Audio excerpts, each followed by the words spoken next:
Primera Mano es presentado por Tigo. En Tigo, el centro sos vos. Control. Feel Make Feel. Decile adiós a los dolores articulares. Tomá Genacol y reactiva tu vida.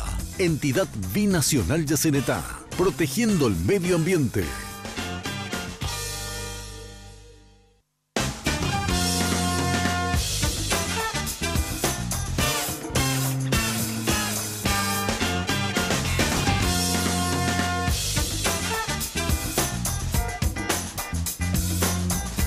Muy buenas noches, ¿cómo están? El gusto de poder saludarles como lo hacemos cada semana a través de Red Guaraní. Bienvenidos a esto que llamamos de primera mano. Vamos a presentar a nuestra invitada en un ratito nada más. Ahora saludo a mis compañeros. Señora Estela Ruiz Díaz, ¿cómo le va? Buenas noches. Buenas noches, Carlos. Buenas noches a la audiencia. Alfredo Boise, ¿cómo está? Buenas noches, ¿cómo anda? Andrés Riquelme, ¿cómo está? Bien, Carlos, muy buenas noches, mi respeto a los televidentes. No sé por qué me dice comandante. Sí, porque me encanta la manera que usted lleva adelante la conducción del programa. Muy bien. Es la primera vez que eso, aprendan Estela y Andrés. Detrás de eso viene un pedido de aumento, quédate tranquilo. Senadora Blanca Ovelar, senadora colorada, nuestra invitada esta noche. ¿Cómo le va? Gracias por venir. Buenas noches, Carlos. Muchas gracias a ustedes por la invitación. Buenas noches a los integrantes de este programa, a Andrés, a Alfredo, a Estela. Un gusto estar aquí con ustedes. Si vamos a hablar de la ubicación en la lista de candidatos a la Cámara de Senadores, después de concluidas las internas del Partido Colorado, la senadora está en el lugar número 11. Así es. Número 11. ¿Cuántos colorados están hoy en el Senado? 19. 19. Estela trajo en la semana una encuesta, o le dieron datos de una encuesta, en donde parece que los números no son muy alentadores.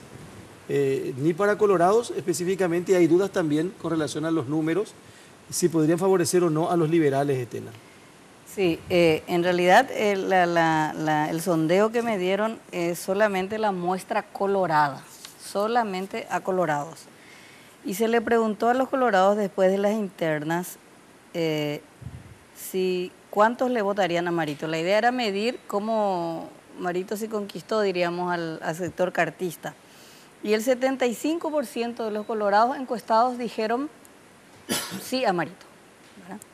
Queda un 25%, ahí que no se sabe a dónde va a ir, pero según esa encuesta, el 5% le va a votar a Efraín Alegre. Pero queda todavía un 20% ahí girando. Eso el 5% de colorados que podrían votarle. No, que dijeron que le van a votar a Efraín Alegre. Pero el dato que más preocupa al Partido Colorado hoy, y especialmente tiene que ver con su lista al Senado, porque el 75% dijo que le va a votar a Marito Abdo, pero solo el 35% dice que le va a votar a su lista del Senado. Es una catástrofe. Si eso se concreta, el partido tendría mucho menos senadores de lo que hoy tiene en la Cámara. Tendría mucho menos. Pero ustedes analizan esto, ¿tiene estos datos similares, senadora? Nosotros no, yo por lo menos no accedí a ninguna información sistemática respecto a eso, pero se percibe en la calle y al hablar con la gente de que la presencia de ciertas personas en la lista genera un rechazo. Eso es inocultable, y decir eso no significa una herejía como muchos creen. Muchos dicen que decir eso sería hacer un gol en contra. ¿Qué? Hay que ser realista. Usted dice ciertas personas. La primera persona que nos surge a nosotros es obviamente Óscar González Daer, ¿verdad? Sí, y esas otras personas. Y vamos a dejarlo en singular por ahora. ¿Por ahora? En singular. En singular. Óscar González Daer. El caso ha sido muy publicitado, generó mucho rechazo en la ciudadanía, esa manipulación de un órgano tan clave para nuestra justicia. ¿Ustedes se imaginan esa extorsión para cambiar sentencias, condenar o absorber pecados en función a una paga? Es demasiado grave. Es grave y es doloroso para un Estado de Derecho que pretendemos ser, ¿verdad? Nosotros tenemos una democracia, diríamos, en muchos aspectos incipiente. Yo creo que nadie puede negar el valor de nuestras libertades, tenemos libertades para reunirnos, para organizarnos, participamos en elecciones. Cada vez las elecciones creo que son más transparentes, tenemos un organismo que a pesar de las limitaciones institucionales y también las contradicciones, sin embargo proyecta una credibilidad en los resultados y en ese sentido los paraguayos votamos cada 5 años, elegimos, tenemos una democracia. Pero hay un factor esencial de la democracia que no funciona en el Paraguay y que es mucho más grave que en cualquier otro país. Cualquier otro país similar al nuestro, incluso de la región. Y que es la igualdad ante la ley. La igualdad ante la ley es clave para construir el Estado de Derecho.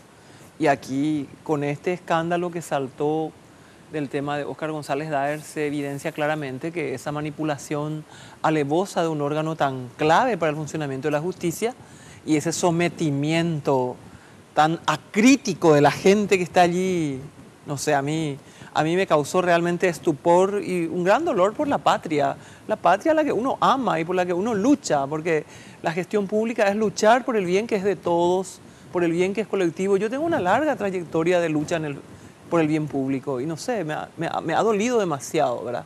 Por eso nosotros hemos sido coherentes y aún tratándose de un colega con el que tenemos buenas relaciones, porque Óscar González Daer es un señor afable, que siempre yo no tengo ninguna cuestión personal con él, al contrario, él es un señor, siempre está en el Senado, siempre saluda, siempre te hace bromas, se sentaba luego muy cerca mío, yo siempre hablaba con él y no tengo nada en lo personal contra él, pero me produce gran dolor lo que ha sido su actuación en el jurado.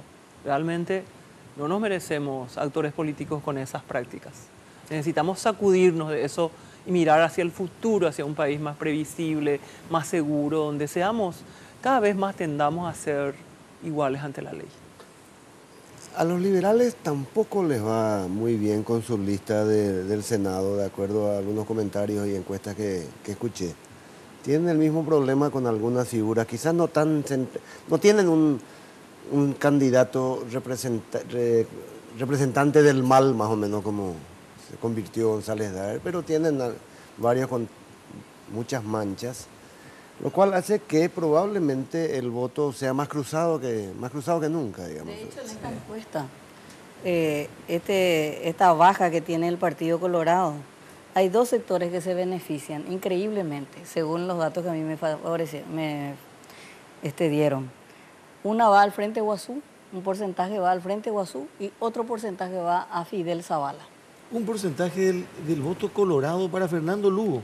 Sí, que sí tuvo votos colorados en el 2008. Sí, no, claro, pero digo, tuvo en aquella ocasión y va a volver a tener ahora.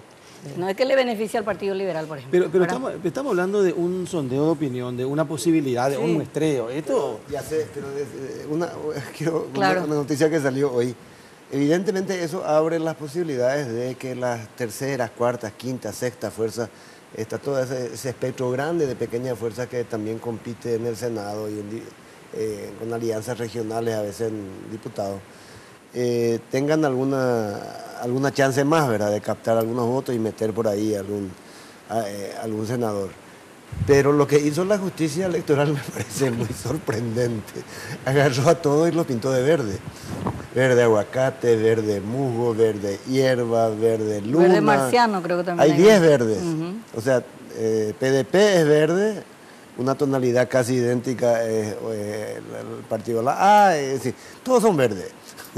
Y me parece muy, muy perverso eso, porque es una manera porque no hay ningún color que se parezca al colorado de la lista 1 o al azul de la lista 2. Pero después el resto parece un campo de golf. Pero ¿y cuál sería? ¿Por qué perverso? Y porque no hay... Ya sé que está el nombre del candidato, está la foto, pero también está claro en la ley que debe tener un color que identifique distintivo y que no confunda. Que se le terminó la crayola o la acuarela. Claramente la intención es confundir, ¿no? El verde dólar. Les faltó. Senadora, volviendo al tema de las listas, ¿qué pasa con una persona como usted que es franca, es directa, que siempre habló con la verdad y llega un momento y tiene que señalar al malo de la otra lista y no puede señalar al malo de la lista de ustedes mismos? ¿Le gana el sistema? ¿Le prohíben hablar? va perdiendo esa franqueza que le caracterizó siempre? Porque sabemos que hay otras personas, aparte de González Dáez, en la lista del Partido Colorado que fueron parte de su movimiento interno y que también la gente le repele. Sin embargo, usted no dice, no nombra con nombre y apellido a esa gente. Yo nombré un hecho comprobado en el marco de la institucionalidad y el funcionamiento del Estado. Pero sabe, como representante del pueblo, que hay gente que no... Y hay personas, pero esas personas tienen que tener ante la justicia su respuesta a ciertas cosas. Bueno, González Dáez tampoco estuvo ante la justicia y lo sacaron ya. Pero había flagrancia, es diferente. Para la ley todavía no. Y por eso tiene un proceso. Porque justamente para la ley tiene un proceso que va a seguir seguramente. Y hay uno que confesó un hecho gravísimo, más que una flagrancia, es una confesión, y usted no lo nombra. ¿Quién? Juan Carlos Galaverna. Calé. Calé tiene muchos años en el Senado y obviamente todos estos años sin duda ha marcado un desgaste también y por supuesto que en muchas coyunturas evidentemente ha tenido... Yo he tenido mis grandes discusiones con él, pero admito que él ha sido inclaudicable en su defensa con la libertad. Revisemos su conducta y veamos si alguna vez él estuvo en alguna cuestión que apunte a...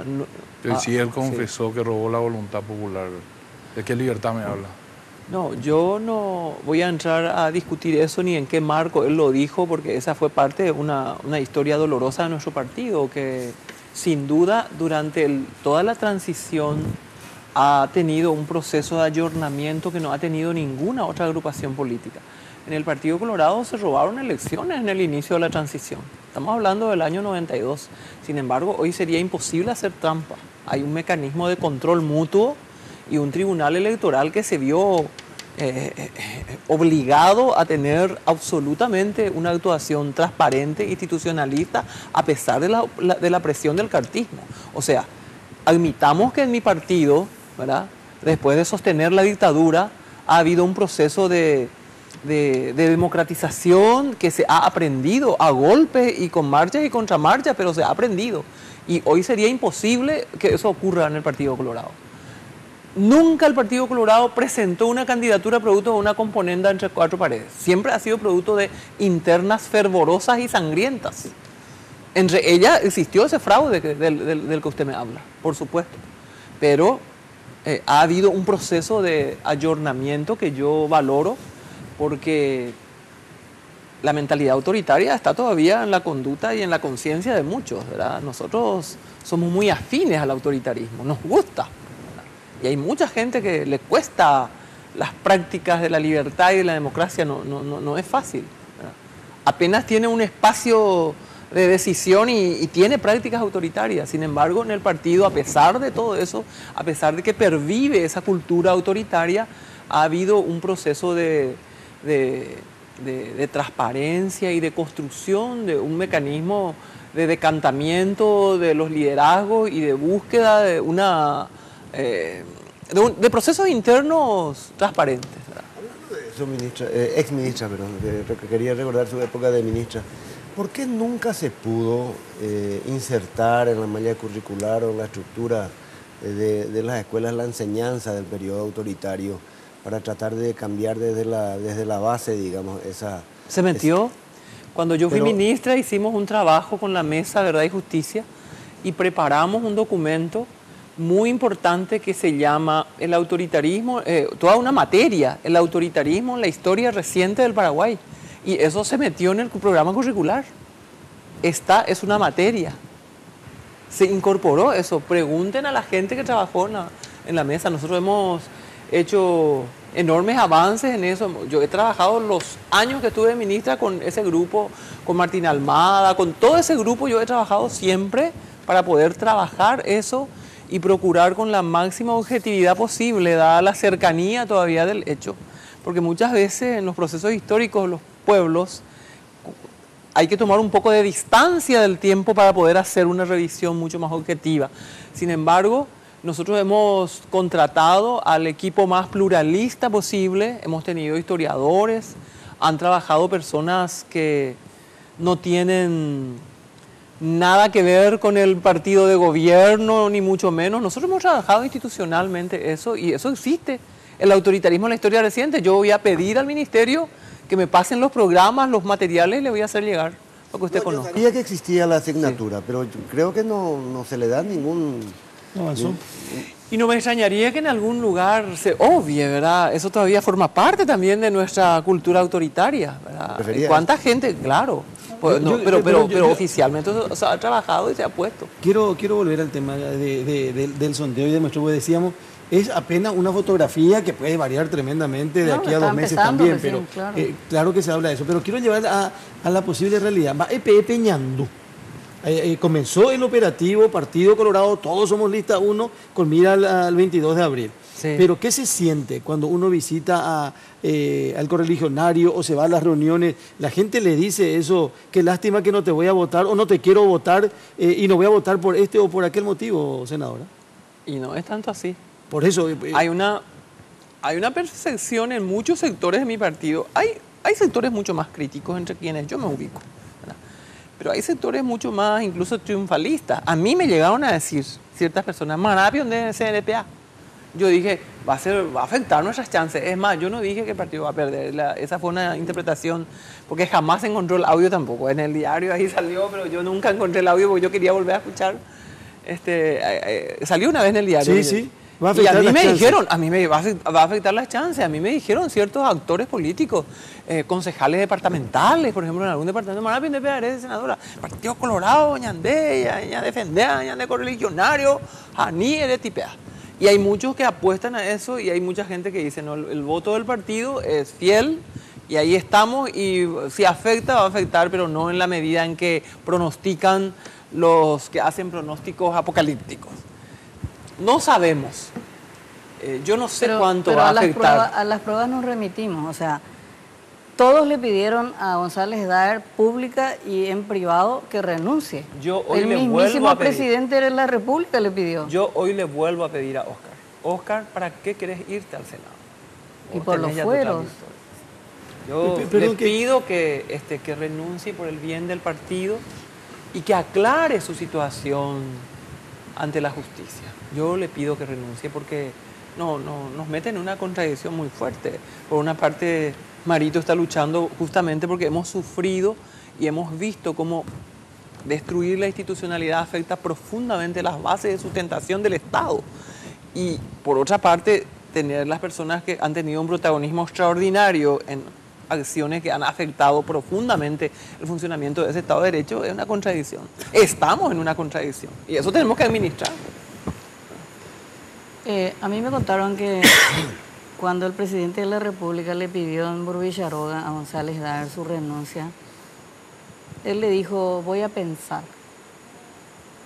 Y cuando sale del despacho del presidente, estaba un ministro ahí cuyo nombre no quiero decir porque no me autorizó a dar su nombre, y le dijo, no renunciamos ahí. O sea, ni el propio presidente de la República tiene peso hoy sobre González Daer. O sea, él es el único que puede modificar la situación. Él lo puso en la lista. Y él le puede pedir, ¿verdad? Nosotros estábamos hoy hablando, entre otras cosas, con los compañeros en la radio, en Monumental. ¿Cuál es el papel a partir de ahora de Horacio Cartes? Decían algunos que va a seguir siendo un elemento muy importante en la campaña del Partido Colorado y otros fueron a la parte cinematográfica. Y dijeron, a partir del triunfo de Marito, él se convierte en un actor de reparto. ¿Cómo ustedes ven eso? ¿Eso qué significa? ¿Es así? ¿Marito va a ser el que realmente, o es el que realmente centra la atención ya en todos los sectores? ¿Y el presidente de la República será un actor de reparto?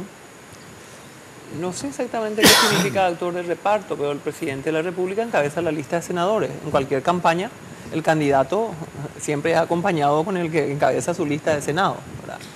No sé cuánto eso va a durar ni cómo se está proyectando. Evidentemente hay muchos sectores, el presidente tuvo su voto, él tuvo más votos que la lista de senadores nuestra, ¿verdad? Y sin duda hay sectores que acompañan, eso es innegable. Él, entre las listas de senadores del Partido Colorado, en la interna él tuvo más votos. Ahora, usted no se fue acá a Zapá el domingo? No me fui a casa. ¿Por qué? Y ¿No le invitaron o no no pudo? me fui porque estaba... No, cuente por qué no se fue. Estaba yo con otras tareas. Yo estoy trabajando el programa de gobierno. Y también estoy en el trabajo técnico, académico, por decir así, y también estoy trabajando con las bases, porque yo trabajo en Concepción. No sé si nadie se quiere en Concepción qué es lo que ha pasado, pues yo soy la delegada. Me voy a Concepción. Como concepcionera. Allí me voy a Concepción, estoy lidiando con mis compueblanos, están todos reunidos. En la próxima semana Marito va a ir a Concepción. Y le va a acompañar el presidente Cartes en una reunión de toda la dirigencia unida en Concepción a la tarde del 15. Luego a la noche se va a hacer el cierre de campaña del candidato a intendente de Horqueta, el jueves 15, porque el domingo 18 es la elección de intendente. Y no solo en Horqueta, en otros lugares también. Después, al día siguiente, vamos a ir a Vallemí. Marito va a estar en la próxima semana. Y yo, de hecho, estoy trabajando con mis pueblanos, con los concesioneros, estoy tratando...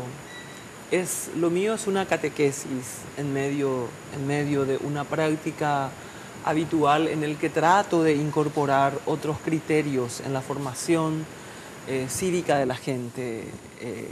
No es fácil, tampoco puedo renunciar a hacerlo.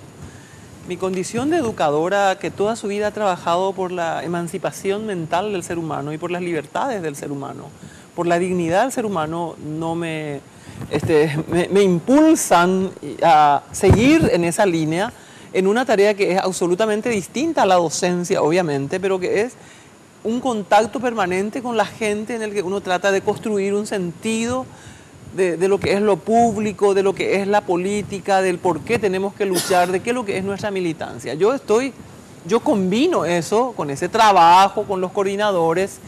Y bueno, es una experiencia extraordinaria que alguna vez voy a escribir, porque realmente me pone a veces en el límite de la comprensión de ciertos aspectos de la naturaleza humana y me pregunto cuándo esto va a cambiar. Entonces, con eso me reafirmo que tenemos que seguir invirtiendo en la educación y luchando por la educación de nuestro pueblo.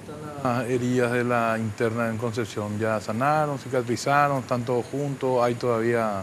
Y en general hay un clima de aceptación. ¿Quién ganó ahí? Para presidente, por ejemplo. Allí la lucha más dura fue entre los cartistas. Nosotros hicimos, yo le dije a la gente que acompañó la candidatura de Marito. En primer lugar, quiero aclarar que yo me fui ahí de delegada a trabajar allá desde abajo, desde la cocina de la política, por decir ahí, donde se contacta con la gente, se busca al coordinador, porque en Concepción hay 2 diputados colorados, los 2 estaban con Horacio. El gobernador colorado estaba con Horacio. 8 intendentes colorados, los 8 con honor colorado. Y 17 seccionales coloradas, de las cuales 14 con Horacio. Entonces, ¿con quién yo trabajé? No tenía dirigentes.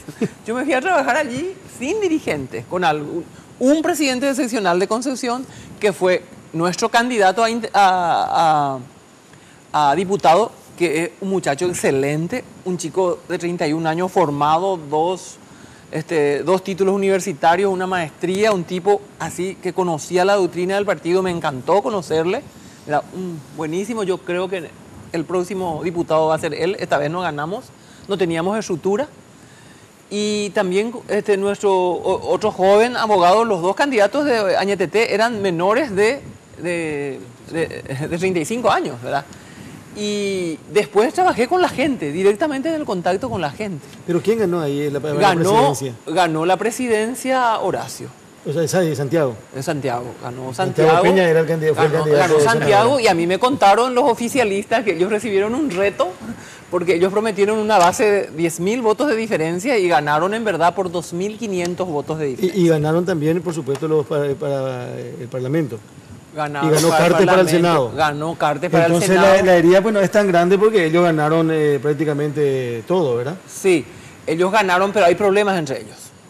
Porque el grupo del diputado Bernardo Villalba, que propuso a su hijo para ser candidato a gobernador, gana grande en Concepción, pero pierde más grande en Horqueta, donde estaba el otro candidato que era de Luis Urbieta, que es el candidato a diputado. Entonces, ganó la lista 2B, la lista 2A perdió, y quedó un pequeño resquemor entre ellos. El problema entre ellos. Porque el problema fue entre ellos, la lucha más feroz fue entre ellos. Eso todavía nos dejó a nosotros con menos chance, porque ellos ponían todo su empeño. Bueno. Aún así, Marito hizo 13.500 votos contra 15.700. Para ir a la pausa, ya que estamos hablando de Concepción, nomás sé que la señora Estela y acá los señores también tienen otras preguntas. Como concepcionera, ¿qué opinión le merece esta instalación del puerto en Concepción? Y lamento profundamente que el gobierno haya hecho con tanta desprolijidad que deje dudas de la... es algo demasiado importante para Concepción. Concepción es una zona olvidada, allí hay mucha pobreza, no hay fuentes de trabajo, hace falta más presencia del Estado, una zona tan linda del país. Díganme si hay otro sitio donde uno va llegando y cruza el puente y ve ese río majestuoso, una ciudad allí, una ciudad señorial con casas coloniales. Concepción es un sitio maravilloso, pero la gente es pobre, necesita opciones laborales. Que Concepción sea un centro de logística para transporte puede ser muy importante, yo estoy muy de acuerdo con eso. Lamento que esta manifestación en el que salieron los camioneros, no sé cómo se hacen las cosas, porque cuando las cosas están tan claras, una manifestación no puede frenar una decisión, ¿verdad? Las manifestaciones, aquí lo que se cuestionó es el procedimiento.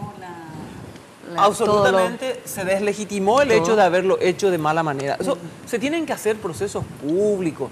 Cuando se quieren hacer componendas para favorecer a los amigos, entonces echa a perder todo, porque quiere decir que no les importa en el fondo el progreso, sino el negocio. Eso es lo que yo lamento. Los concesioneros no merecemos esto. Yo creo que esto se tiene que resolver en el más corto tiempo, se tiene que mejorar la ruta. Concepción tiene enorme potencial de desarrollo turístico, de desarrollo para un centro de logística, pero muchísimo se puede hacer desde Concepción. En Concepción la gente es pobre, necesita tener opciones. Yo realmente siento muchísimo que esto se frustre otra vez por culpa de una gestión desprolija. Pero esto entra en vigencia, entra a trabajar, a funcionar el 20 de febrero. Ustedes van a estar el 15 haciendo campaña proselitista y 5 días después se va a poner en marcha esto que es gigante. Y ahí coincidimos todos. Nadie puede objetar que Concepción necesita una cuestión como esta. Usted dice el gobierno fue desprolijo y otros dicen generó muchas dudas, sobre todo por la forma, la manera y a quienes, mirando de afuera, pero los de adentro dicen no, todo hicimos como corresponde. Claro, pasa que en un principio era una manifestación de camioneros por el ingreso de los bitrenes brasileños y en el transcurso del debate salió a luz que era una concesión de 20 años con otros 10 más. Y en una de las empresas beneficiadas está CIE, que es del padre del ministro de Obras Públicas. La concesión del puerto de Villeta también se hizo con todas esas dudas. Esas cosas hay que hacer con claridad. Claro, eso. Hay que trabajar mucho para el discurso de Marito en ese momento, porque va a estar con Cartes al lado, no lo va a poder criticar y al mismo tiempo va a tener que ser coherente. Yo pienso que Marito tiene suficiente libertad para expresar su pensamiento y hasta ahora ha sido muy coherente en todo lo que él se ha jugado, ¿verdad? Su actitud de acercamiento con el presidente es una actitud absolutamente institucional, como corresponde dentro de un partido, ¿verdad? El presidente encabeza la lista de senadores de su partido, ¿verdad? Los procesos internos son para tomar las decisiones, para decantar los liderazgos, pero luego hay que aglutinar al partido si es que somos partido, ¿verdad? Claro que en el partido tenemos un espectro bastante amplio de visiones, desde la ultraconservadora hasta visiones mucho más progresistas, pero más allá de todas esas diferencias, ¿verdad?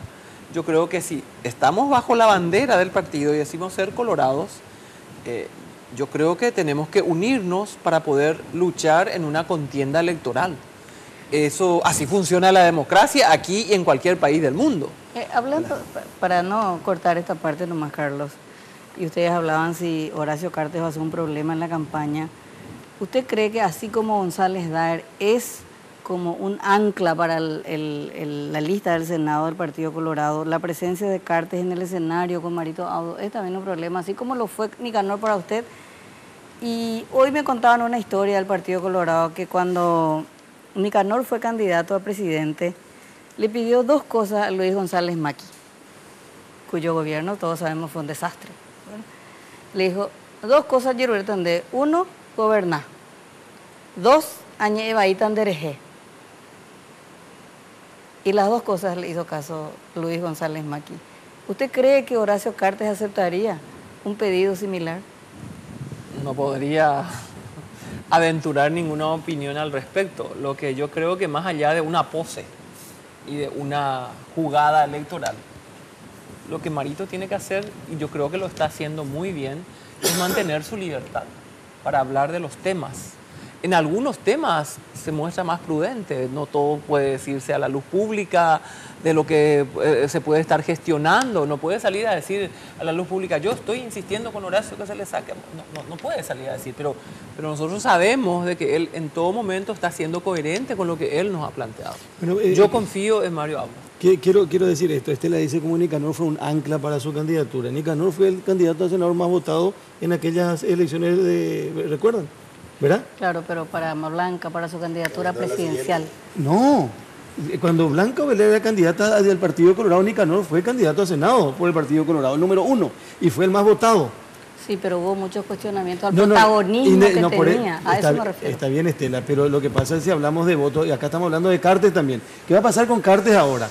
¿Va a ser el ancla o va a terminar siendo el candidato más votado? Pero son dos realidades diferentes. Aquella vez fue una interna sangrienta en donde el perdedor jugó un papel importante. Estoy hablando de general. Aquí el perdedor dentro de la interna no va a incidir. Yo estoy hablando básicamente del rol del presidente de la República en una campaña presidencial del candidato del partido de gobierno, y así fue, con Nicanor, con Luis González Maqui, fue Nicanor con Blanca Ovelar. Y que sea Cartes con Marito, es decir, que le afecte a la candidatura de Marito. A eso me refiero. No a los logros que puede hacer desde su candidatura. No.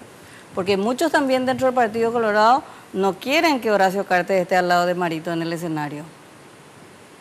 Porque dice que empuja para abajo. Pero aquella vez, Estela, convengamos, no solo fue solamente Nicanor, fue una historia del Partido Colorado que hizo que cayera en eso. Estoy hablando de roles del presidente de la República. Entiendo. La primera pausa, por favor, y en un ratito seguimos de primera mano con la señora Blanca Ovelar, senadora colorada, aquí en Red Guaraní.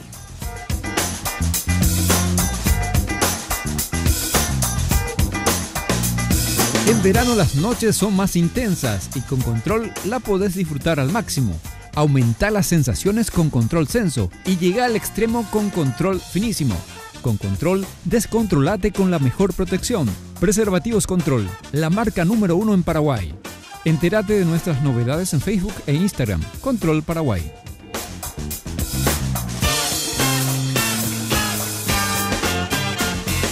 Se viene el torneo local más importante de todos y con él Tigo te trae una promo que no podés dejar pasar. Contrata tu plan de TV familiar por 99.000 guaraníes durante 3 meses. Llámanos al asterisco 611 o al 021-618-9900 y disfruta de toda la pasión del fútbol por las señales de Tigo Sport, porque en Tigo el centro sos vos. Porque los fines de semana son perfectos para disfrutar de un rico helado junto a tus amigos y familiares. Por eso te traemos esta increíble promo de 2 kilogramos de helado a tan solo 100.000 guaraníes todos los sábados y domingos en nuestro local de República Argentina. Sugar, somos una fábrica de momentos.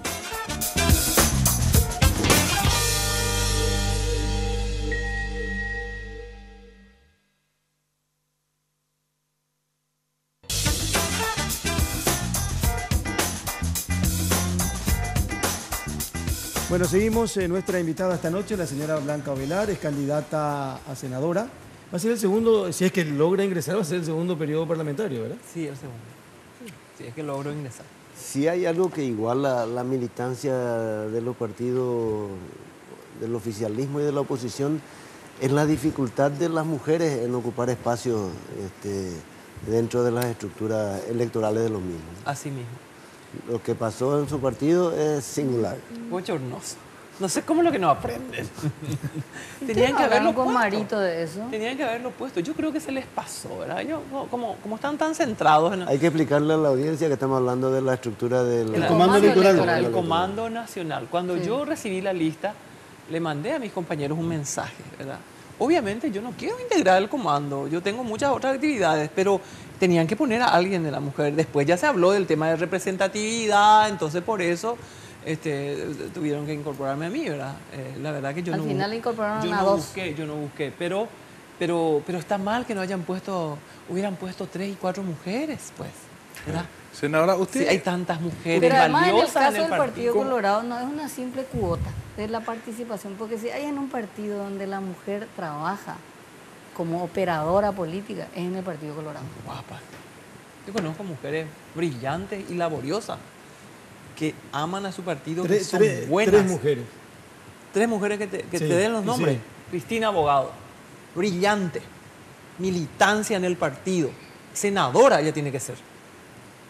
Una mujer decente, preparada, pico de oro, maneja los principios democráticos. ¿Y por qué no tiene Una espacio? mujer brillante.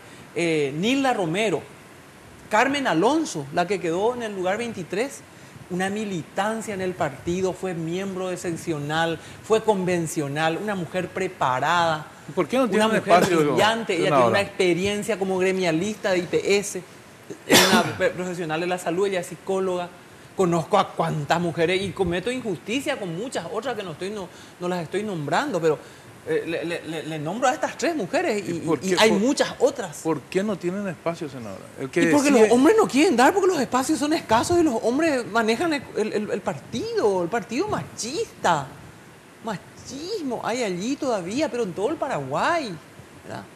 En todo el Paraguay, ¿o ustedes creen que esos audios groseros que se hacen, donde supuestamente la mujer le está mandando al hombre para que se vaya a limpiar, esas son parodias que se hacen justamente para hacer frente a todo este empeño que hay de poner en primer lugar la lucha por la igualdad?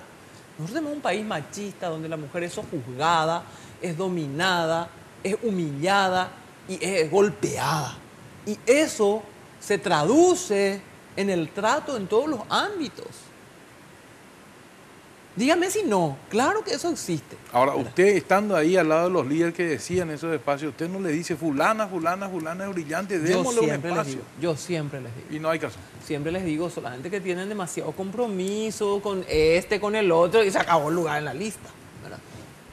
Se acabó el lugar en la lista. Pero no ocurre solamente con el Partido Colorado. No, La lista de los liberales. Otros más. Hasta la número 10 y la número 11 son mujeres. Sí, y encima peor porque ni siquiera provienen de la militancia. Convengamos que en el Partido Colorado venimos de la militancia, ¿verdad? ¿A quién se refiere usted? Me refiero a personas que jamás militaron y hoy están en la lista de senadores. Las mujeres del Partido Liberal, una es la señora de... ¿Cómo se llama? Del colegio Hijo Gaco. Sí, el apellido, Melinda creo que se llama ella. Y la otra, Ortega, muy bien, muy bien. Y la María otra mujer Bajar, es la la hija hija de del Oscar ministro de la Bajar, Corte. ministro de la Corte. Las dos mujeres. Y en el Partido Colorado son Lilian Samaniego y Blanca Velar, ¿verdad? Entre los 11 primeros. Sí.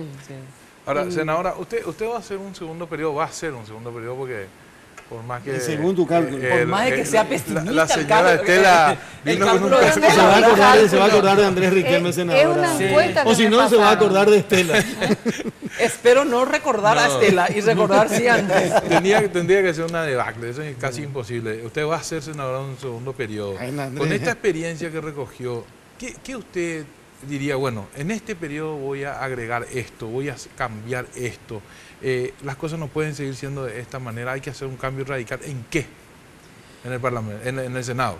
En muchas cosas. Yo creo que en el Senado es pobre el debate político y el debate a fondo sobre ciertos temas. Las comisiones son los espacios donde se debate más.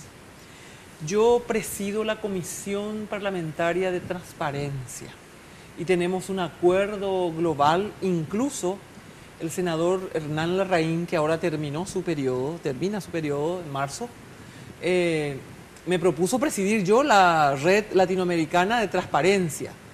Estamos trabajando, nosotros somos el tercer parlamento de la región que hizo un plan integrado de transparencia, que tiene elementos claros de rendición de cuentas, de información, de acceso de la ciudadanía a la información a través del uso de tecnologías amigables, manejo de datos, la probidad y la ética son claves para poder levantar el carácter del Parlamento latinoamericano, que hoy están en crisis en todos los países.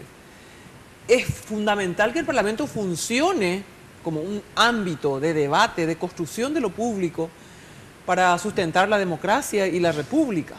porque si no caminamos a la tendencia de concentración de poderes que en absoluto benefician al funcionamiento del Estado.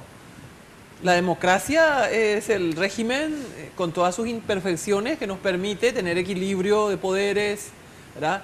Y nosotros somos, con más razón en mi partido, decimos que somos republicanos. ¿Qué significa ser republicano? Yo creo que necesitamos un debate mucho más de fondo con la sociedad y entre nosotros sobre ciertos principios que hacen. Porque muchas veces actuación de ciertos colegas colorados nada más lejano al republicanismo, ¿verdad? Entonces, ¿qué significa ser republicano y cuál es nuestro compromiso? Nosotros tenemos que entender que si queremos sacar al país adelante, si lo que nos mueve para estar en la función pública es la búsqueda del bien común, ser la voz de los que no pueden tener voz, la construcción del Estado de Derecho, si esa es la misión que nos mueve, necesitamos definitivamente entender que la probidad y la ética tenemos que meter en la gestión. Y eso significa transparencia, rendición de cuentas, sistemas y mecanismos de información. Se tiene que saber qué yo hago en las comisiones, incluso yo quiero que las sesiones de las comisiones sean públicas, que se transmita qué es lo que se debate en las comisiones, porque allí se cocinan las cosas. ¿Quiénes se van en las comisiones? Hay gente que no se va nunca a las sesiones. Puedo no irme un tiempo por un acto de protesta, es diferente eso, ¿verdad? Pero hay gente que no se va nunca. Entonces, las comisiones, en los parlamentos abiertos, los principios del parlamento abierto, incluye la transmisión de las sesiones de las comisiones. Porque allí a veces se debaten y en la sesión ya se lleva un proyecto, la sesión a veces es muy larga, entonces la gente ya quiere pasar, vos querés alargar y ya te hacen saber que acortá, por favor, porque la sesión ya hace 5 horas empezó, etcétera, ¿verdad? Yo conozco países donde los parlamentos se reúnen 14 horas seguidas, ¿verdad? Y suspenden un rato, se van a comer y vuelven y continúan, ¿verdad? El Parlamento argentino es uno de ellos. Muchas veces, cuando las cosas son candentes, esa es su función en la sociedad. Esa es la función que tenemos. Y si no tenemos un acuerdo, tenemos que dialogar. Porque lo que se entiende como principio para construir la esfera de lo público es la razón que dialoga sobre esos puntos esenciales que son clave. Hay gente que no tiene una peregrina idea de lo que es lo público. Es terrible. Entonces necesitamos debatir, necesitamos hablar con mucho más profundidad de estos temas, ¿verdad? Nosotros hemos avanzado con un programa, hay un funcionariado competente y preparado en el Senado. No son todos, hay muchos que entraron por cuota política y no saben hacer un cuerno. Eso hay que ser honesto y reconocer. Pero hay gente de primerísimo nivel que ha sostenido todo este trabajo técnico. Yo me fui y presenté en la última sesión de octubre del año pasado en Canadá los avances que tuvimos y conté con toda sinceridad los problemas que tenemos. Y uno de los problemas que tenemos es que todavía no tenemos una ley de ética. Pero yo estoy pensando y vengo trabajando con un grupo de personas en pensar en una ley amplia de integridad en la función pública. Porque qué fantástico tener una ley de ética para los parlamentarios y los ministros del Poder Ejecutivo pueden hacer adjudicaciones a su padre y después salir a decirnos que no hay conflicto de intereses. ¡Vamos, Necesitamos una ley de integridad para toda la función pública donde se quede en claridad qué significa conflicto de intereses. Esa cosa no entiende mucha gente. No, yo creo que entienden muy bien. Nosotros vamos a trabajar. Yo tengo eso en mi primera... tengo algunos temas pendientes así. No creo que yo preparé unas cuantas leyes muy importantes.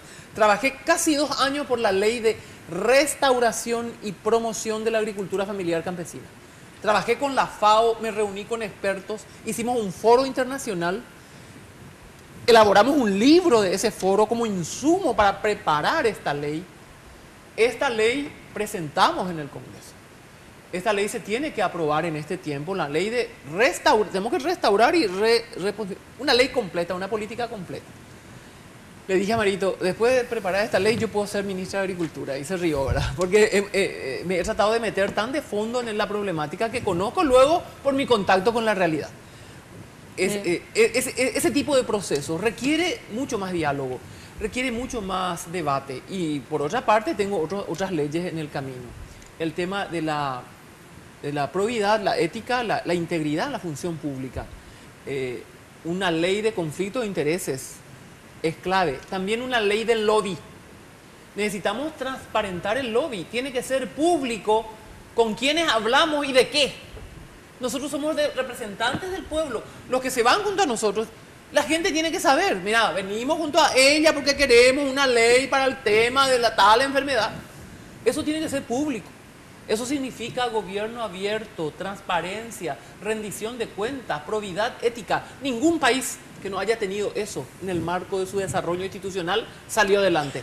Revisemos cuáles son los países que han salido adelante, que construyeron institucionalidad, que redujeron la pobreza, que tienen un mejor vivir de su gente. ¿Cuáles? Los que han trabajado esos elementos claves en la gestión del Estado. Y nosotros no vamos a hacer la excepción. Si queremos salir adelante, tenemos que incorporar criterios muy claros de probidad y de ética. La ética, que muchos no entienden, y cuando vos hablas de ética, más o menos como se incamo a maestra o a peoñe, enseñan de ética. La ética es clave. El escándalo de la pobreza que hay en el Paraguay es un problema ético, es un problema moral, aparte de ser un problema económico, político y social. Pero en el fondo hay una cuestión ética profunda. Nosotros somos una sociedad profundamente desigual. La desigualdad es una de las causas de la pobreza. ¿Cómo es posible que en un país donde se produce alimento para 100 millones de habitantes hay tanta gente con hambre? A propósito de ese tema, usted dijo recién que forma parte del equipo del programa de gobierno. Y yo le consulto a usted en ese, porque era uno de los ítems que tengo anotados. ¿Cómo cambias el sistema desigual del Paraguay? ¿Cuál es la propuesta que tienen ustedes como Partido Colorado para esa pobreza que aumentó en esta era? Tenemos pobres extremos, como usted dice, es un escándalo moral. Y nadie puede decir que el Fondo Monetario Internacional o que el Banco Mundial son de izquierda. Y ambos organismos dicen que en Paraguay hay que cambiar el sistema tributario. Y el Banco Mundial incluso dijo que el sector agroexportador tiene que tener mayor aporte. Claro. Su candidato, sin embargo, Mario Abdo, ya dijo que él no va a aumentar impuestos a los agroexportadores. No, así como está, atendeme, una cosa, Estela, así como está planteado ese impuesto, nosotros hablamos con los pequeños productores de soja, los pequeños productores de Itapúa, campesinos, y nos dijeron, esto, aumenta el lomore. Pe cambia con la pipotamos la oye cobra porque pea aumenta el lomore. Y él fue el promotor, Marito fue el promotor de ese tema de la transferencia. Porque con el tema de la transferencia en los bancos se quedaban todas las ganancias con las grandes... La verdad es que el sistema está montado para que así sea. Entonces, el Estado necesita herramientas que le permitan ser redistributivo, pero también necesita voluntad política, ¿verdad? Nosotros podemos tener la macroeconomía excelente, ¿verdad? Que es lo que tenemos hace 20 años. Que es lo que tenemos, nuestra economía, pero no llega. Pero si yo tengo un ministro de Obras Públicas que piensa que la limpieza de la zona de dominio, de franja de dominio de las rutas le tiene que dar a su amigo empresario, entonces no, hasta en ese detalle no tengo completamente ninguna chance. Sin embargo, yo puedo decir, en la licitación yo ya puedo poner algún mecanismo, ¿verdad? En las licitaciones, si tengo un sentido social, ya puedo poner, claro, que afecte a las mini pymes, que afecte a las mujeres jefas de hogar. En las licitaciones yo ya puedo poner porcentajes de esa obra. Por ejemplo, los trapos de piso que se van a comprar en los ministerios,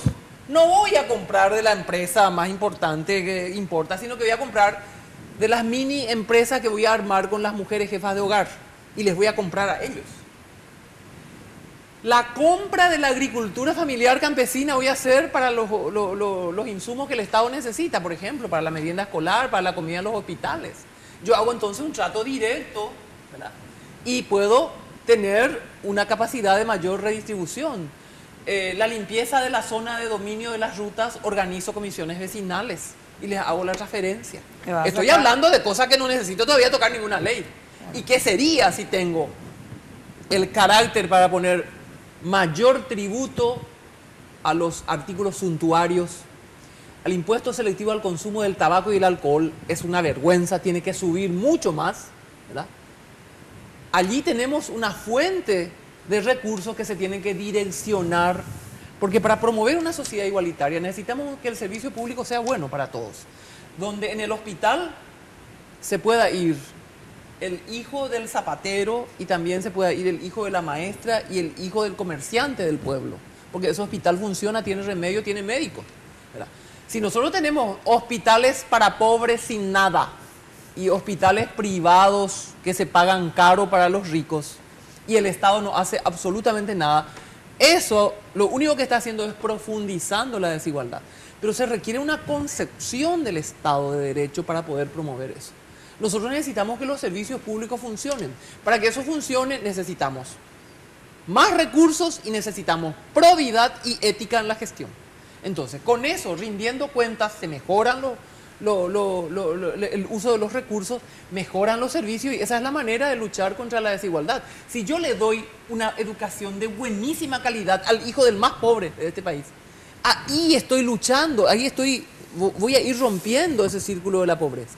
Pero si yo no hago nada por él, porque él por pobre dejó el cuarto curso, no terminó la secundaria, ustedes no se imaginan lo que dice la investigación en América Latina. El que terminó la secundaria frente al que salió faltándole 1 año o 2 años, la diferencia abismal que hay en el ingreso posible. ¿Y qué sería si después de terminar la secundaria estudió un poco más? ¿Verdad?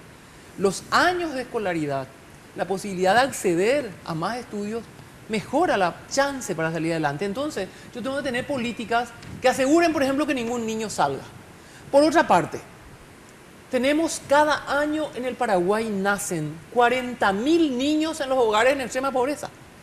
En ese segmento de 1 millón de paraguayos en extrema pobreza, allí nacen 40.000 niños cada año. Si no hacemos nada por ellos, solo 800 de cada 40.000, 2%, van a terminar la secundaria. Dios mío.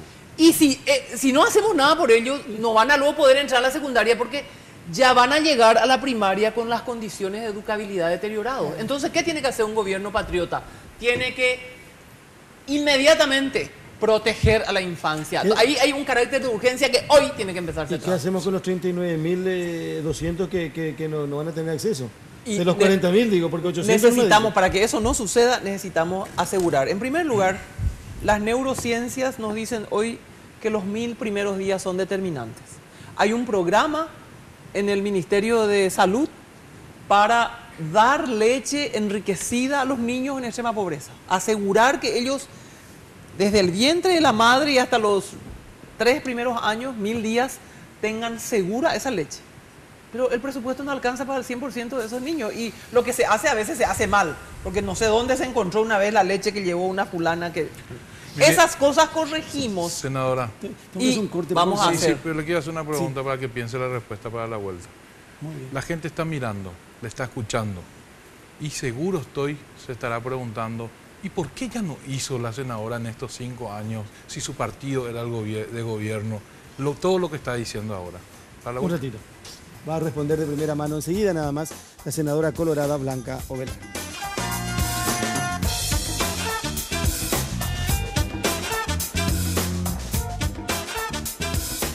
En verano las noches son más intensas y con Control la podés disfrutar al máximo. Aumenta las sensaciones con Control Senso y llega al extremo con Control Finísimo. Con Control, descontrolate con la mejor protección. Preservativos Control, la marca número 1 en Paraguay. Entérate de nuestras novedades en Facebook e Instagram. Control Paraguay.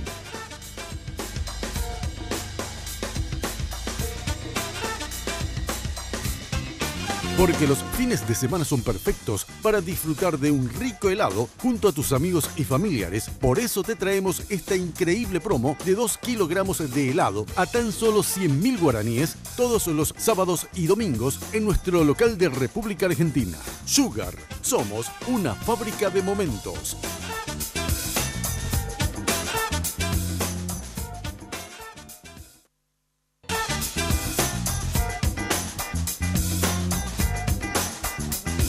No, ya estamos al aire. Cuando termine. Y no podemos hacer igual, ¿no?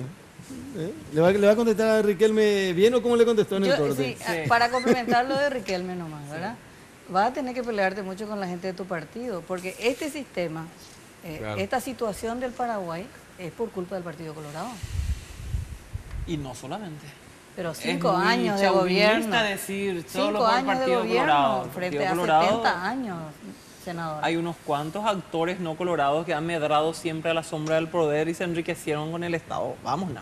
Eso es el Partido Colorado. El Partido Colorado, como cualquier otro hombre, otro partido, tiene hombres y mujeres buenos, pero malos, regulares, pero también tiene hombres y mujeres que han tenido una vocación de trabajo y de servicio en el Estado y han...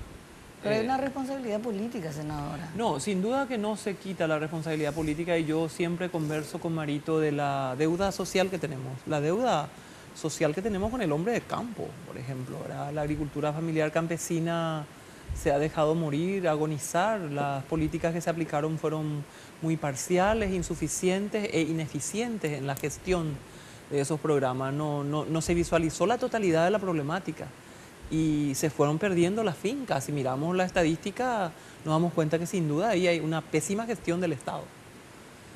Por otra parte, quiero contestar la pregunta. Hicimos todo lo que pudimos desde nuestra gestión de parlamentaria. Cambiamos el presupuesto, modificamos, duplicamos el presupuesto del PANI, que es el programa de alimentación infantil, ¿verdad? Sacamos de consultorías del Ministerio de Obras Públicas, ¿verdad? Que tenía presupuesto mayor en consultorías que todo el Ministerio de Cultura, por ejemplo. Esas cosas, y yo siempre advierto eso a mis compañeros, cuando revisamos la estructura completa del presupuesto, ¿verdad? La necesidad de poner una racionalidad y de buscar un acuerdo y de pensar desde una visión política y de nuestra responsabilidad política con la sociedad, de qué cosas hay que priorizar, porque ¿cómo es posible que las consultorías del Ministerio de Obras Públicas representen un monto mayor que toda la Secretaría de Cultura? Un escándalo es para mí. Esa situación se da en el presupuesto. Nosotros esas cosas nos vamos corrigiendo en el margen de lo que podemos hacer. Y respecto a ese tema de los niños, nosotros hemos duplicado el presupuesto al PANI. El PANI es el programa de alimentación infantil, ese programa justamente para los niños de la primera infancia. Duplicamos, pero no teníamos el margen para ir a un 300% más, ¿verdad? Necesitamos crecer 300% más para que no falte en ningún momento. Cuando ustedes dicen duplicamos, significa que desde el Poder Ejecutivo no hubo la sensibilidad para esa área. Lo que pasa es que en el Poder Ejecutivo también son diferentes ministerios que se disputan ámbitos de la torta y tienen sus restricciones, y nosotros tenemos la visión global y tenemos la posibilidad de participar en eso y de buscar una racionalidad.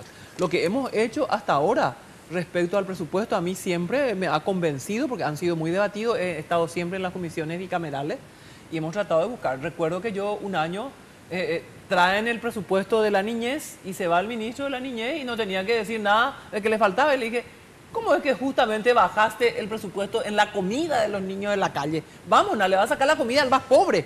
¿Dónde está el enfoque social? Porque el presupuesto habla de la gestión de un Estado, ¿verdad? Y esas cosas hemos corregido nosotros. Así es que lo que cabe dentro de nuestra responsabilidad lo hemos hecho. Senadora, hablemos de la educación. Este gobierno ha tenido 2 ministros de educación, ahora un tercero que ya va a tener demasiado poco tiempo.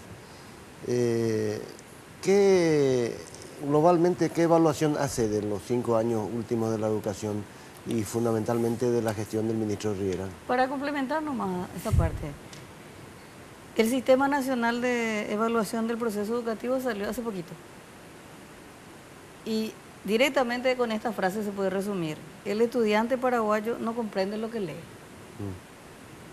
Hace poquito salió. Sí. Pero a mí lo que me gustaría hacer es una lectura histórica. ¿Por qué no se hace una lectura histórica? ¿Qué significa una lectura histórica? ¿Y por qué no miramos cómo estuvimos en el 2006, los avances? ¿Por qué no se hace? Porque si se hace, se va a reconocer que se retrocedió. Porque en la medición regional del 2007, que se aplicó en marzo del 2007, cuando yo era ministra, se tiene un resultado mejor del que se tuvo en el 2013 y mejor del que se tuvo en el 2015. Entonces, ¿qué reflexión cabe? En primer lugar, el logro de metas educativas requiere un horizonte temporal que por lejos supera un periodo de gobierno. Entonces se requieren ministros sensatos, técnicos, que entiendan la realidad y que funden su decisión en un conocimiento riguroso de la realidad, que significa ciencia. Si yo vengo y porque no le aguanto a Blanca, voy a borrar el programa que ella hizo y yo voy a inventar que ahora ya no es Escuela Viva, que es Ramón y Cardoso y Escuela Nueva. Y hago porque yo quiero aparecer como el personaje. ¿Esa es Marta Lafuente? ¿Verdad? No. Si yo quiero, si hago eso, ¿cuánto daño eso causa? Nosotros programamos. Yo estuve en México la semana pasada. Me invitaron, el gobierno mexicano me invitó para participar en un seminario académico internacional que se llamó Explorando nuevas tecnologías o tecnologías de punta para el combate a la pobreza. En ese marco, a sugerencia del BID, me invitan para hablar de un programa que yo dirigí hace 10 años en el Paraguay. Para que yo les cuente, porque el BID decía es algo relevante que deben saber cómo se hizo. Porque en ese país lo hicieron con poca plata y esa es la persona, invítenla a ella. Por eso me invitó el gobierno, el CONACYT de México me invitó. Aparte participé el tercer día que estuve allí como miembro del jurado de un premio nacional estupendo que yo quiero emular en nuestro país y voy a proponer al nuevo gobierno, que se llama Premio Nacional de Innovación Tecnológica para la Inclusión Social. O sea, promueven a toda la academia, ¿verdad?, para proponer estrategias innovadoras, pero para la inclusión. Fue fantástico, después les cuento lo que ganó el primer premio, ¿verdad? Una prótesis biónica para miembros superiores, que era una cosa fantástica, y demasiado me alegré porque todo el jurado estuvo 5 personas invitados, un argentino, yo y 3 mexicanos. Estuvimos en el jurado y coincidimos todos en que era el primer premio. El segundo premio ganó, por ejemplo, monitoreo fetal a distancia, ¿verdad? Todo el estado de Hidalgo, unas máquinas, un aparato que se pone la mujer embarazada, transmite la información a una base de datos a través de internet y si hay sufrimiento fetal, inmediatamente el sistema reacciona, buscan a la mujer y le llevan para el parto. Eso viene de telemedicina. ¿Qué acá se hace? Es más que eso. No. La integración de los... acá se tienen los aparatos, pero la integración del sistema para una respuesta rápida del Estado era muy novedosa. Bueno, saco segundo puesto. Eso les cuento entre paréntesis. Pero ¿Por qué me invitaron? Me fui... Atendé. ¿Por qué me invitaron? Porque me fui. Nosotros cuando hicimos ese programa, descubrimos que todo eso es muy importante, pero faltaba mejorar el tema del aprendizaje. Y trabajamos en un programa de aprendizaje. El programa Escuela Viva era una visión diferente de una escuela desde una perspectiva interpretativa. La escuela como una construcción social, histórica, inserta en un contexto con actores que participan y trabajamos esa comprensión, interrogándonos de la realidad con ellos ahí. Y así acotada la escuela hicimos la capacitación. Y después, cuando nos dimos cuenta que todo eso es muy importante, pero que seguía faltando el proceso didáctico, allí creamos Leo, Pienso y Aprendo. Leo, Pienso y Aprendo ha sido una estrategia que se creó en el marco de Escuela Viva. Escuela Viva es un conjunto, es una visión de una escuela. Ahora, después de 10 años, nos traen como una novedad, Leo, Pienso y Aprendo, como una estrategia que es un pedacito de la propuesta descontextualizada y sacada de esa construcción social de una escuela donde los actores tienen que educar. Es imposible transformar la realidad si no creamos comunidades que educan. ¿Cómo es posible que hace 10 años, hace 20 años se incorporó en el currículum la educación ambiental? Los niños en el colegio no tiran papel buscan el papelero que es orgánico, inorgánico y colocan. Salen a la escuela y tiran. Porque afuera pueden tirar y no pasa nada. No hay basureros, nadie le educa y si lo hacen nadie le penaliza. Entonces, necesitamos contextos que educan, para eso necesitamos crear un concepto de escuela. Nosotros lo hicimos en Escuela Viva hace 10 años. ¿Por qué no se continuó? Díganme por qué no se continuó. No, nosotros no. Nosotros dejamos eso y el que vino no continuó. Después dijimos, bueno, vamos a mejorar ciencias, castellano y matemáticas porque ahí siguen aprendiendo los niños. Los niños de escasos recursos bajo, rendimiento bajo. Canje de deuda por educación con España, 10 millones de euros. La totalidad de eso, cuando yo fui ministra, hicimos un programa para matemáticas, ciencia y castellano de primero y segundo. Si eso se hubiera continuado, eso hubiera tenido su efecto.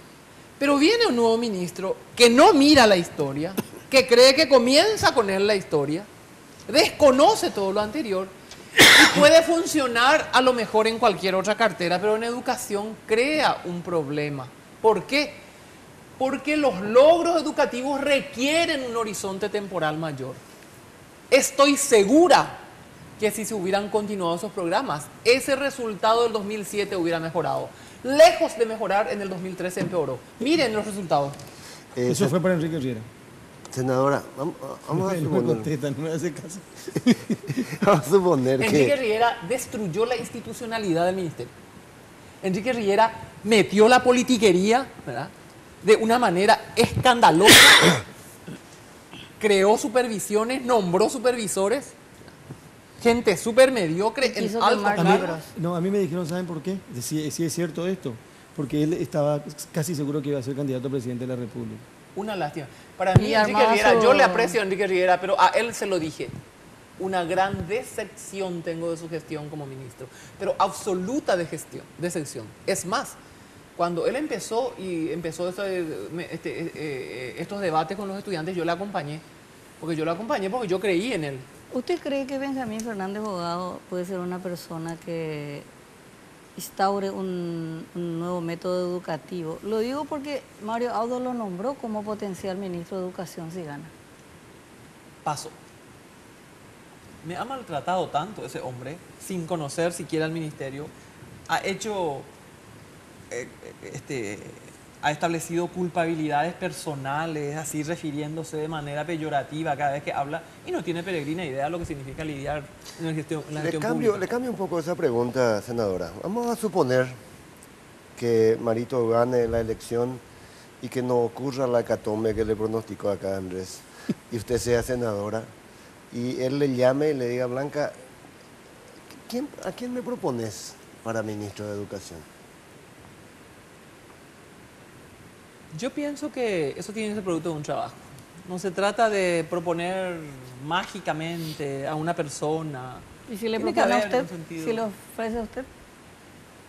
No, eso no va a suceder. Yo soy senadora, ya dejé el ministerio. Me he sacrificado tanto allí que ahora tiene que ir a oír otra persona. Pero para ir a la pausa. Yo ¿Quién quiero iba, que quién le iba a haga ser, quién iba a ser, quién iba a ser ministro de Educación si usted era presidente de la República? Y yo tenía mi gabinete, pero ¿para qué hacer No, pero... era mi motivo hombre, de pelear con Nicanor. Me decía, ¿cuál? mátale ministro de Hacienda, mátale ministro de Hacienda. Dale. ¿Quién iba a ser senador? No, Manapico se llama un Beutan debe. Pausa, ya volvemos en un ratito. Porque los fines de semana son perfectos para disfrutar de un rico helado junto a tus amigos y familiares. Por eso te traemos esta increíble promo de 2 kilogramos de helado a tan solo 100.000 guaraníes todos los sábados y domingos en nuestro local de República Argentina. Sugar, somos una fábrica de momentos.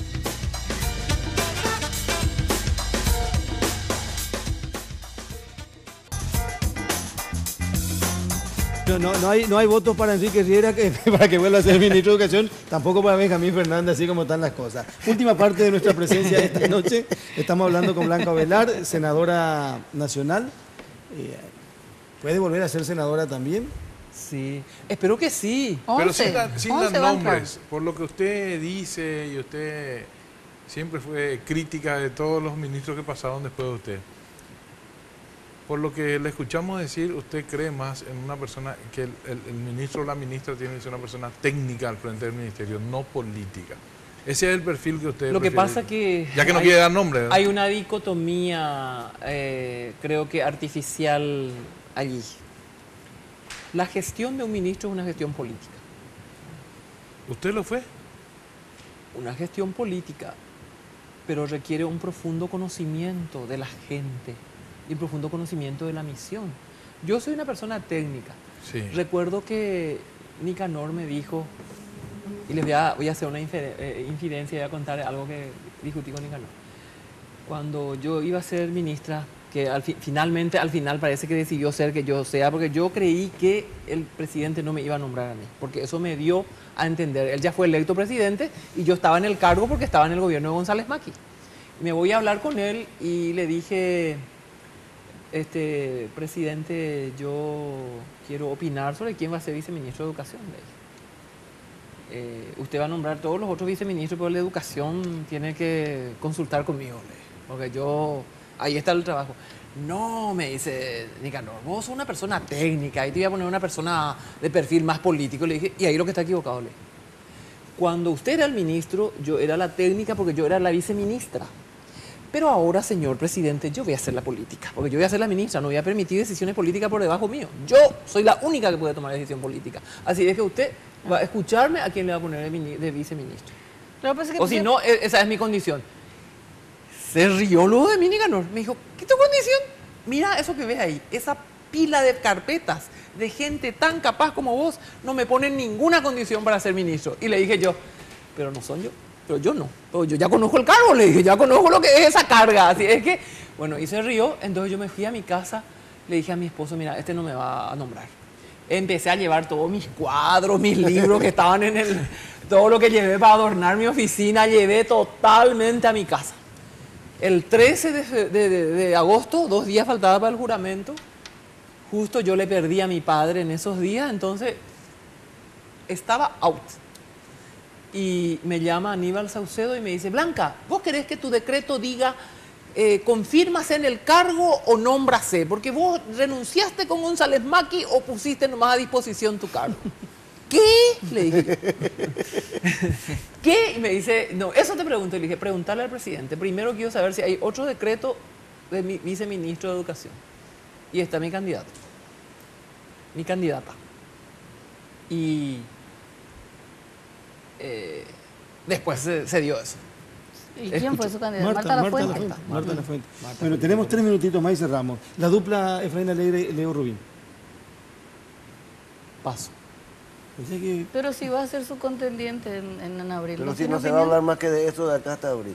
¿De qué es lo que vamos a hablar? Yo voy a hablar de Marito y de Velázquez. Marito es un hombre que por su personalidad, por su carácter, por su formación, va a unir al Paraguay. Este país lleno de discordia. Nosotros necesitamos concordia para construir juntos un sentido de destino colectivo como sociedad. Y él va a hacer eso, porque él tiene eso en el corazón y porque su personalidad es así.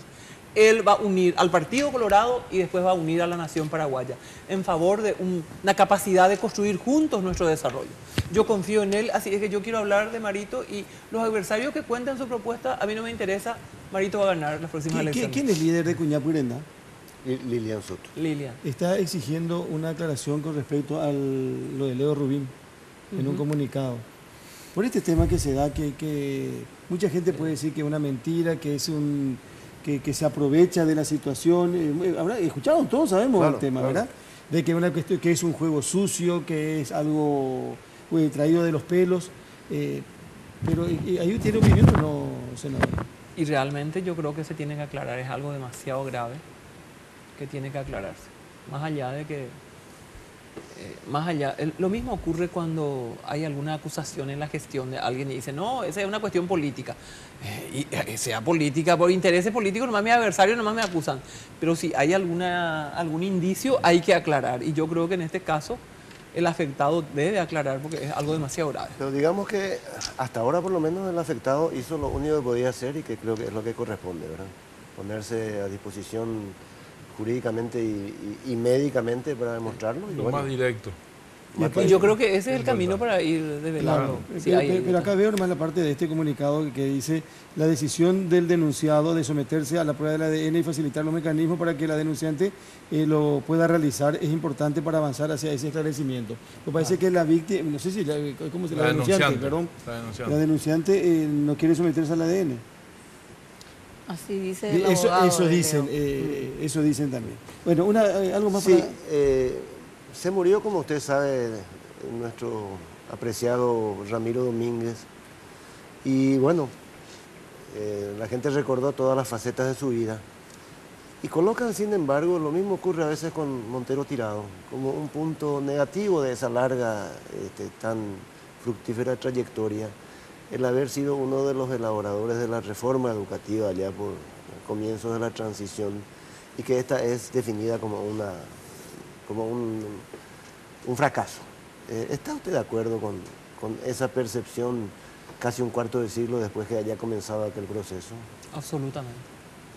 Esa no es más que la expresión ligera de quien no conoce la trayectoria que tuvimos que transitar para llegar a donde estamos. Y con frecuencia ocurre eso en las sociedades, porque cuando hablamos de educación, en la era del conocimiento y en esta revolución tecnológica exponencial que deja en obsolescencia todos los saberes en corto plazo, ¿qué es lo que nos pasa? Nosotros juzgamos el resultado educativo a partir de lo que necesitamos en la sociedad hoy para vivir, para ser competitivos, pero no pensamos en lo que tuvimos que transitar para llegar donde estamos. Nosotros somos una sociedad que ha invertido siempre poco en educación. La reforma educativa que hicimos fue tremendamente importante para incluir a todos en la escuela. No incluimos todavía a todos, porque ese segmento pequeño que no está todavía, por ejemplo, en el preescolar, ese 18% que no está en preescolar está ligado a la pobreza más dura. Ese 14% que no está en el tercer ciclo está ligado a la pobreza más dura. Ese 40% que está, más de 40%, pero vamos a poner 40% que está fuera de la secundaria, de terminar su secundaria, está ligado al problema de la pobreza. Entonces, incluirlos en la escuela fue un paso importante. Lograr mejores resultados es un desafío y cometen un error quienes hacen un análisis descontextualizado y culpan al ministro de la época, ¿verdad? Se tomaron decisiones que se tenían que tomar, se pueden discutir. Yo puedo decir que no hicimos todo lo que quisimos, ni todo lo que hicimos está exento de errores, pero hemos dado la vida en un ministerio que tenía el 30% del presupuesto que hoy tiene, ¿verdad? Yo recordaba hoy que viajaba en micro a Curuguatú en camino de tierra, siendo directora general del MED, porque no tenía vehículo, el 3 de enero, y me quedaba 10 días en una fonda, donde una noche pasó sobre mi vientre una rata, durmiendo en una fonda en Curuguatú, para capacitar a los maestros, porque ese año en febrero tenía que empezar la reforma. Ese sacrificio hemos hecho los técnicos que nos hemos jugado por una propuesta. Y muchos me dicen, Blanca, se primarizó la secundaria, hubieran dejado nomás el primero, segundo y tercer curso de la secundaria y eso hubieran hecho obligatorio. Y a lo mejor puede ser, pero nosotros necesitábamos instalar, además esa fue una decisión anterior a nuestra gestión porque fue de los congresos. Cuando se hicieron los congresos yo era orientadora en un colegio, ¿verdad? No era autoridad del MEC, pero entiendo lo que se discutió en esos congresos. Se quería meter en la cabeza del paraguayo que el sexto no terminaba su ciclo educativo, que tenía que seguir al séptimo.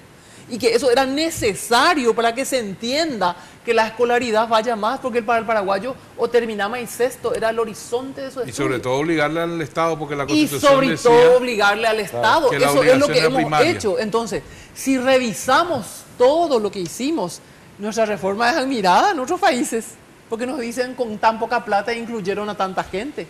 Hicieron un programa, asumieron su condición de bilingües. Antes se ignoraba el bilingüismo, asumimos y con las luces y las sombras nos fuimos haciendo. No teníamos más que guaraniólogos, sin sentido peyorativo, gente que estudió guaraní. Hasta que después en el 97 recién, con una cooperación que gestionamos con el BID, formamos en técnicos lingüistas, trajimos a Delicia Villagra de París, que era doctora en filología romántica y fue nuestra asesora en la parte guaraní y así nos fuimos formando. Si revisamos el camino andado, solo quien ignora todo eso puede hacer ese juicio así tan ligero y tan categórico. Cuando el mundo está revisando su sistema educativo, y hoy me decía el ministro mexicano, nosotros terminamos 22 de cada 100 en la secundaria y encima no saben lo que leen. O sea, es un problema hoy eso en el mundo porque hay un contexto que enmarca eso en una región desigual y con mucha pobreza. Ustedes saben que el resultado educativo de un niño en la primaria en un 60% se explica por su contexto cultural, social, educativo y en un 40% por el esfuerzo de la escuela. Fíjense el peso que tiene el trabajo de la escuela cuando todo este otro lado está casi carente y vacío. No hay papá, no existe, hay una madre ocupada, nerviosa, que tiene que luchar cada día para el pan de cada día, no hay ternura, no hay nutrientes de calidad, no hay hábitos de higiene, no hay nada, y la escuela tiene que lidiar con ese recurso humano que viene. Entonces, miremos en sentido mucho más amplio. Yo no digo que lo que se haya hecho haya estado exento de errores. Una de las cosas que no se pudo evitar y que podía a lo mejor haberse evitado con una estructura institucional más fuerte es el crecimiento anárquico de las escuelas. Pero también con eso surge el tema de la inseguridad. Entonces cada vez más los padres por iniciativa propia se reúnen y hacen una escuela, si es posible, en el patio de su casa, porque las 10 cuadras no quieren que sus hijos se vayan. Y eso hizo que haya mucho más escuelas pequeñas que hoy cuesta fortalecer y que en el marco de la ley orgánica que hemos sancionado necesitamos hoy reordenar los espacios. Hay muchas cosas que hay que revisar. La reforma hay que hacerla de nuevo. Y por otra parte, nunca un proyecto de cambio educativo puede ser perenne. Un proyecto puede servir en ese momento, pero hay que revisarlo permanentemente, porque por más bien pensado que esté, no tiene la capacidad de congelar el dinamismo social. Y en el dinamismo social está la demanda que va cambiando. Sí, como diría Mina, se nos refue el tiempo. Tiene prohibido contestarme con paso y con hambrena. Como ya una o responder sobre otro. No, interesante la charla. Sí, cuando hablamos de educación, creo que todos de una u otra manera tenemos una cuestión pendiente con este sector del país que tanto necesita base del desarrollo. En el próximo debate con Benjamín Fernández Bogado. Y con Enrique Riera, por ejemplo. No desaproveche. Le voy a preguntar y no tiene nada, a lo mejor también tiene que ver con la educación. Y con esto nos vamos. Pero no me responda con pasos ni con hambrena. ¿Cómo va a ser el encuentro con Horacio Cartes en la campaña? Un saludo respetuoso al presidente de la República. Ya está, ya. El abogado defensor de la señora Blanca Velar, el doctor Alfredo Boicia. Gracias, senadora, por venir. Muy amable. Muchas gracias a ustedes. Vamos a seguir conversando. Me divertí también, aparte de... Gracias por elegirnos, por preferirnos. Estela, que disfrute de tus vacaciones. Muchísimas gracias. Y ustedes que disfruten del trabajo de todos los días. Mañana tempranito, 5 de la mañana, estamos en Monumental AM 1080 y nos volvemos a encontrar, si Dios quiere, la próxima semana a las 22 aquí en Red Guaraní. Buenas noches. De primera mano fue presentado por Tigo. En Tigo, el centro sos vos. Control, Feel Make Feel. Decile adiós a los dolores articulares. Tomá Genacol y reactiva tu vida. Entidad Binacional Yacenetá, protegiendo el medio ambiente.